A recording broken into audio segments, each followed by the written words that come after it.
Muito bem, então, estamos de volta. Esse intervalo foi um pouco mais longo, em razão, inclusive, que é um pouco mais complexo agora, um momento de debate interessante, onde a gente tem a participação da imprensa local. Então, nesse bloco, é o quarto bloco, jornalistas perguntam para candidato. Será da seguinte forma: será feito um sorteio de qual jornalista fará a pergunta a candidato, a sua escolha. O jornalista deverá escolher, então, outro candidato para comentar a resposta do candidato por ele questionado. Cada candidato só poderá ser escolhido uma vez para responder e uma vez para comentar. O debate, então, não será entre candidato e jornalista, repito, será entre candidato e candidato. O jornalista apenas efetua o questionamento. Vamos ver aqui. Primeiro a perguntar, o jornalista Douglas de Albuquerque, do Verdade MS.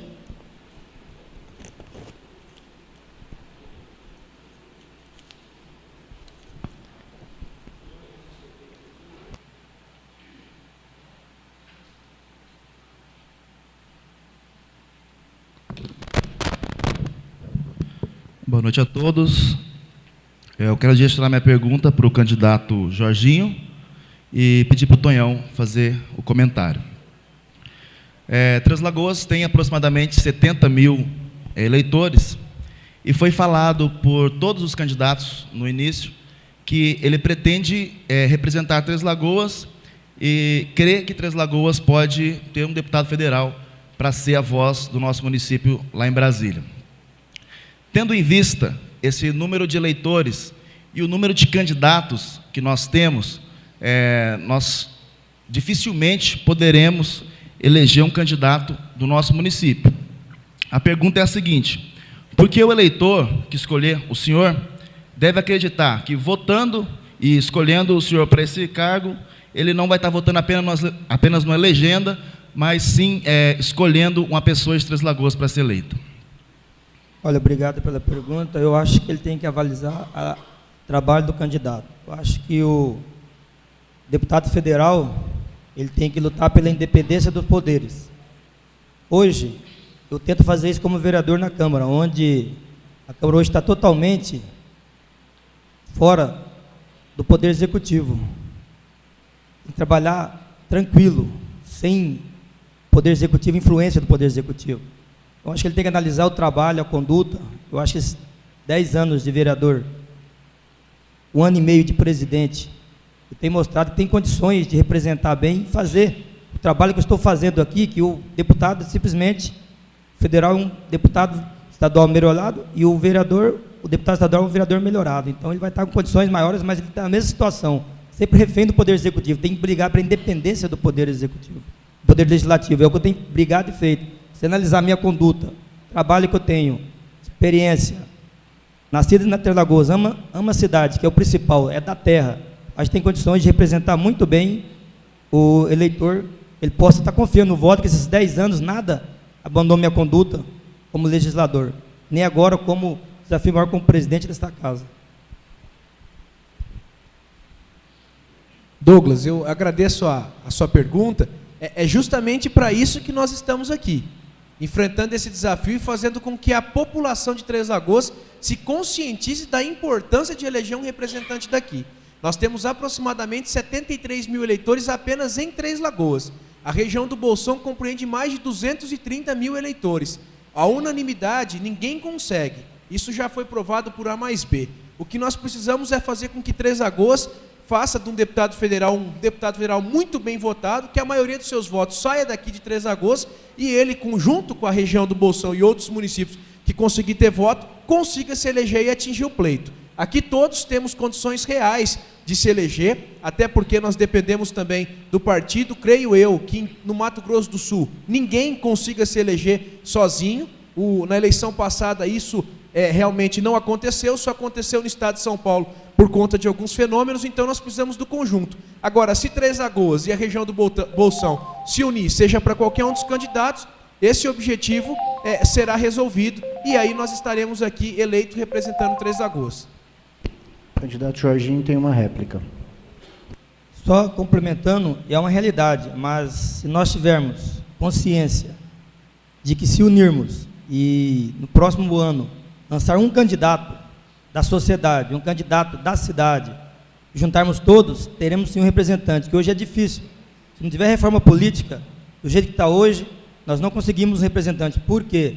Dividimos o voto e não conseguimos buscar o voto fora por falta de estrutura financeira. Então, acho que nós temos que pensar ser bairrista, sim.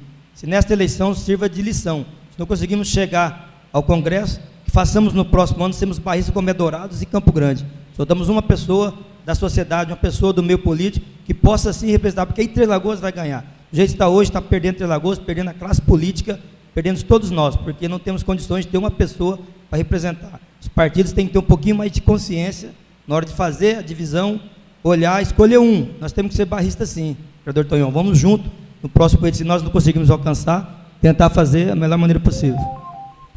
Obrigado, candidatos. Próximo membro da imprensa, o Jabu, do Latim Urbano. Escolha um candidato para responder e um para comentar, por favor. Boa noite. Eu tinha uma pergunta para o Fabrício, mas no decorrer do processo acabei mudando de ideia. A pergunta é para a Marisa, com um comentário do Fabrício. Aparentemente, a unanimidade de vocês, a redução da penal para a molecada aí. E me preocupa esse tipo de conceito. A Marisa coloca que é contra, por exemplo, a questão do aborto, né? Então, espera-se uma criança nascer, quando ela tiver 16 anos, aí a gente condena ela. É complicado isso. Isso remete a uma questão de falência até do próprio sistema. Quer dizer, os pais ganham mal, são obrigados a trabalhar, não param em casa, o sistema não dá escola integral, e a gente se livra delas construindo presídio, é isso? Nenhum de vocês tem proposta para uma escola integral, por exemplo, de resgate de cidadania? Obrigado. Não, o que eu disse para você é questão de princípios. Eu não falei que a gente tem que deixar uma criança nascer para ela ir para o presídio, tá? O que eu disse é o seguinte, questão de princípio eu sou contra. Hoje, existem muitos meios que a gente pode estar fazendo, proporcionando prevenção, para que as mulheres não precisem engravidar. Existe aquelas que foram estrupadas, tudo bem. Eu faria um projeto para que essa mãe tivesse um acompanhamento durante toda a sua gestação, os 9 meses. Se nesses 9 meses ela ainda continuasse com a intenção de não querer este filho, ela teria toda a condição de ter esse filho, poderia até ser por parte cesariano, sem nenhum trauma para ela, entendeu? E colocaria essa criança para uma doação, uma família, que hoje a gente tem famílias aí que estão aí, que querem adotar. Essa sim seria uma criança para adoção, a meu ver, tá? Eu sou contra, por princípio, o aborto. Eu não disse que a gente tem que deixar uma criança vir ao mundo para depois ser um bandido, um marginal. E eu disse que ela tem que ter todo esse acompanhamento, toda criança, não só isso, toda criança tem que ter um acompanhamento, tá? Tanto que eu disse que eu quero, de 0 a 6 anos, que essa criança tenha, né, condição, porque o que a gente está vendo hoje, por conta das CIs, a criança, que é um centro de educação infantil, as crianças hoje, elas não ficam do 0 a 6 anos numa creche, certo? Ela fica meio período ocioso, e isso aí, hoje, mãe e pai têm que trabalhar. Então, eu acho que a gente deveria estar assim, são políticas públicas para a criança, para o desenvolvimento dessa criança. Obrigado, e para que ela tenha um futuro promissor. Com relação à maioridade penal, a gente vê a sociedade, muitas pessoas clamando por redução da maioridade penal. Só que, por outro lado, nós vemos também que a situação dos presídios não serve para que a pessoa retorne de maneira melhor para a sociedade. E também há jovens cometendo crimes contra a vida, crimes hediondos. Então, eu creio que é possível relativizar a questão da maioridade penal para que os crimes hediondos e os crimes contra a vida, o menor de 18 anos e maior de 16 possa ser, sim, punido.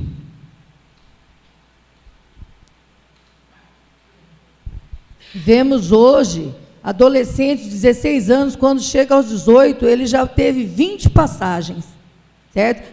Talvez se ele, com 16 anos, né, fosse punido, penalizado, certo? Ele talvez tivesse até chance de sair desse lado escuro, negro da vida, do crime. Então, eu creio que a gente tem que se reduzir para 16 anos, né, para que eles mesmos possam ter essa oportunidade de reflexão e de oportunidade de ser uma pessoa melhor.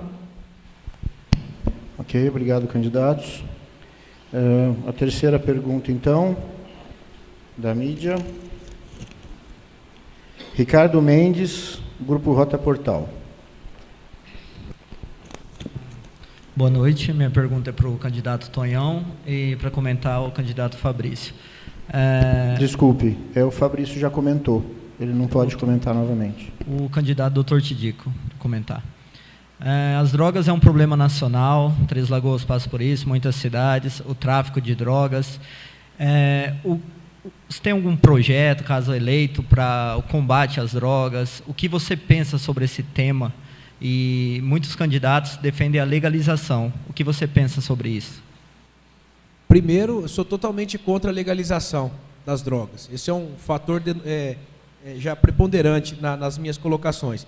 Segundo, que a gente tem que trabalhar com a juventude.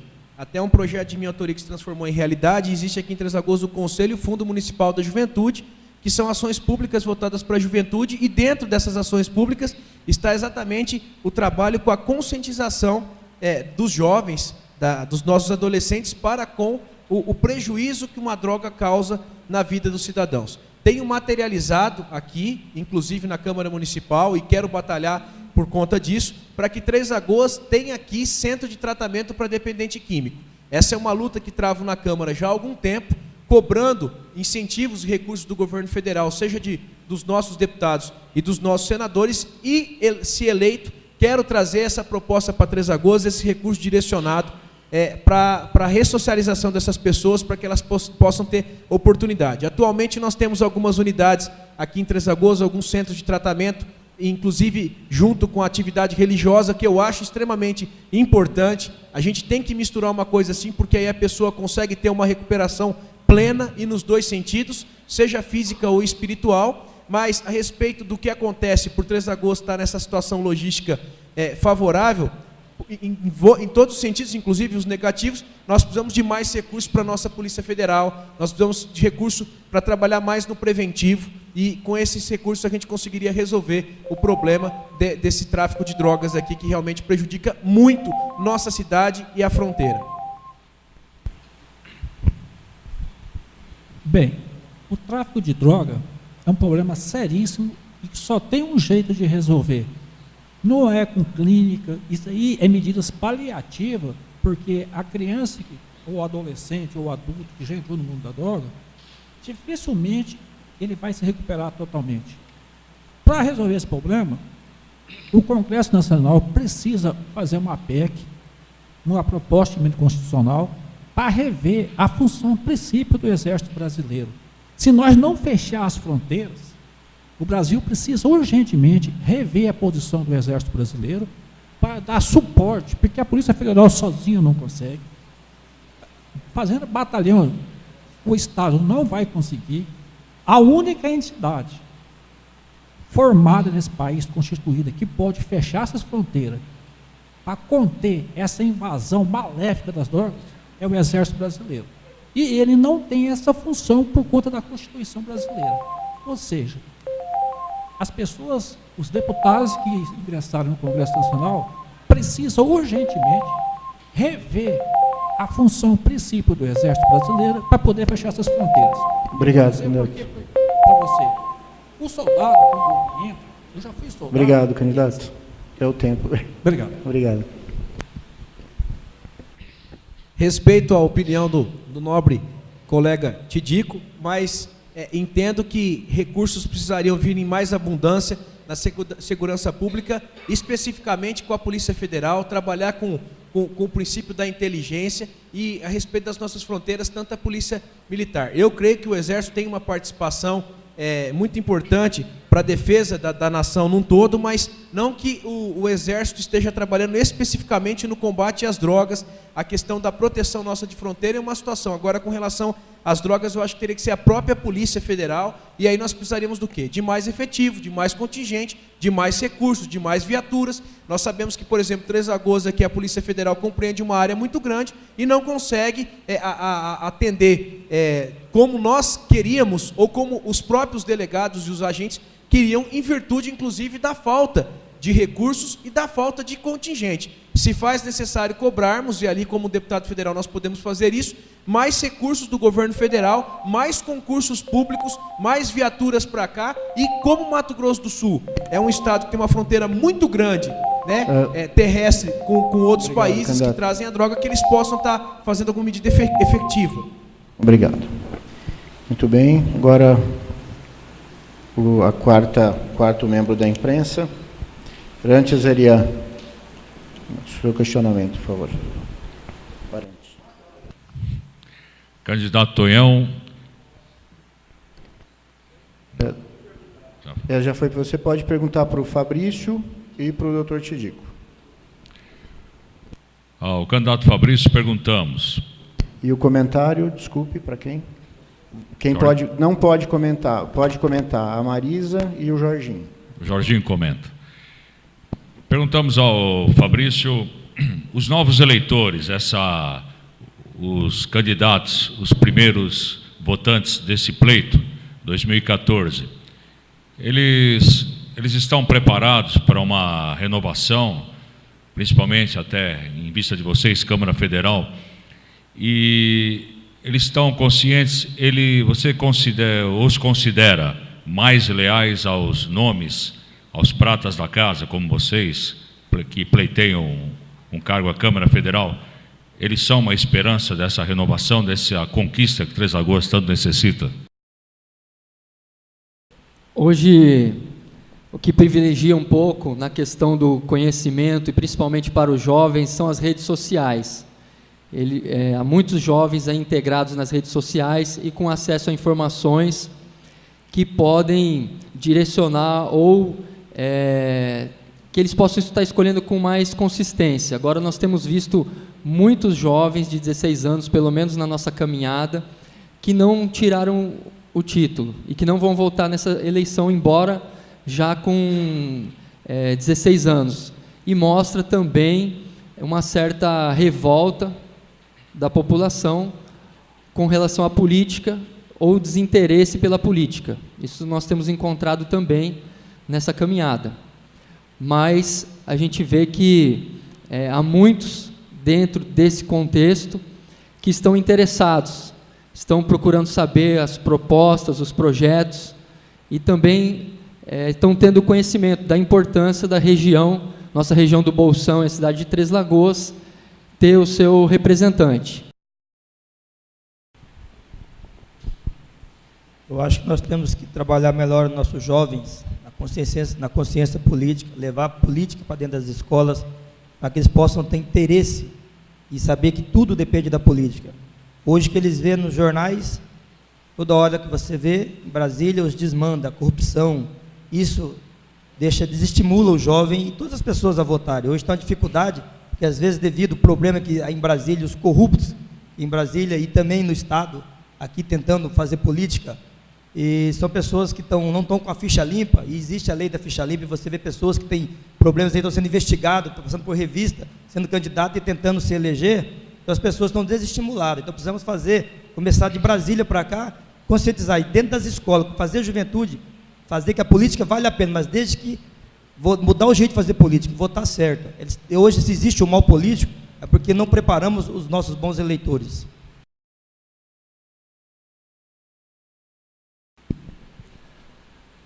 A gente, dentro dos nossos projetos e propostas, temos orientado os jovens com informações para que eles possam decidir bem a sua escolha. E nós mostramos para ele que o Brasil é o 7º país mais rico, que mais gera riqueza de praticamente quase 200 países do mundo.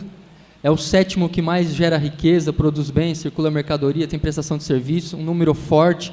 Nosso país arrecada muito e o índice de desenvolvimento humano, ele está lá perto da 80º lugar.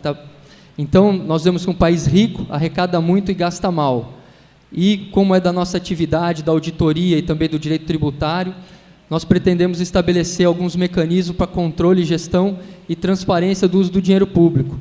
E os jovens estão entendendo que precisamos lutar para que venha diminuir a corrupção e que o dinheiro público seja melhor aplicado. Muito bem, obrigado. Agora, o último questionamento.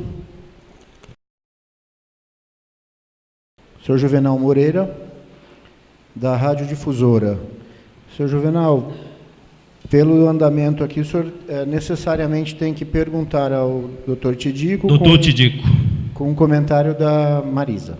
Tá, doutor Tidico. Hoje o trabalhador está sendo explorado, principalmente no seu salário. O trabalhador hoje ele trabalha para pagar impostos. É inadmissível que um trabalhador pague 27,5% do seu salário ao governo. Qual o seu posicionamento a respeito dessa carga tributária que arrebenta com o trabalhador? Juvenal, agradeço a pergunta e realmente isso é um ponto que precisa ser revisto no Brasil.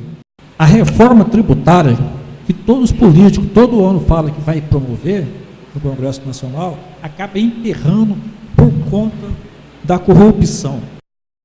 Hoje, se o governo não arrecadar tanto quanto arrecada, ele não consegue manter esses maus políticos que estão lá. Por isso a carga tributária desse país é injusta.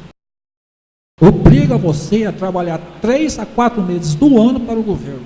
Só depois você consegue trabalhar para o seu próprio sustento.